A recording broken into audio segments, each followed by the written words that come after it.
পুলিশের।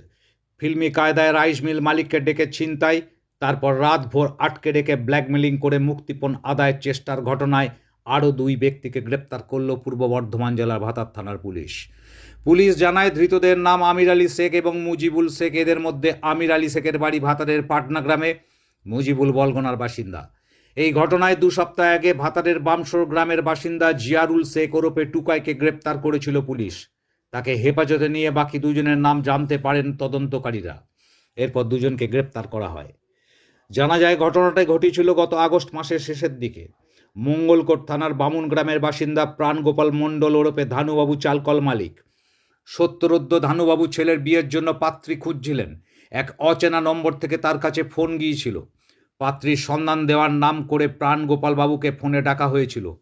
ভাতারের ধাঁদরসা গ্রামে একটি পেট্রোল পাম্পের কাছে 4 চাকা গাড়ি নিয়ে ওদিন ধানুবাবু আসতেই গাড়িটি হাইজ্যাক করে জোনা 6 অপরিচিত ব্যক্তি। এরপর মুরাতিপুর গ্রাম পেরিয়ে ক্যানেলপুলের কাছে প্রাণগোপাল মণ্ডল ওরফে ধানুবাবুকে নিয়ে গিয়ে সোনার হার, আংটি, যাবতীয় অলংকার কেড়ে নেওয়া হয়।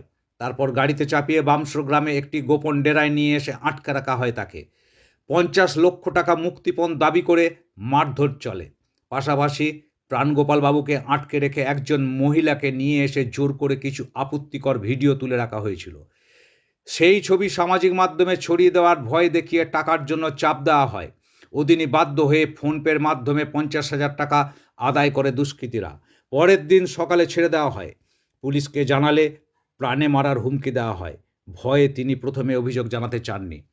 4 দিন পর প্রাণগোপাল মণ্ডল ওরফে ধানুবাবু পুলিশের দ্বারস্থ হন।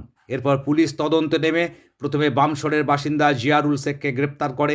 অভিযুক্তের টিআই প্যারেডের পর তাকে হেফাজতে নেয় পুলিশ। জিয়ারুলকে জেরা করে পুলিশ জানতে পারে ওদিন 6 থেকে 7 জনের দলটির মধ্যে ছিল পাটনার আমির আলী শেখ এবং বলগনার মুজিবুল শেখ। 2 জনকে এদিন বর্ধমান আদালতে পাঠানো হয়েছে। ধৃত 2 জনেরই টিআই প্যারেড হতে পারে বলে পুলিশ সূত্রে খবর।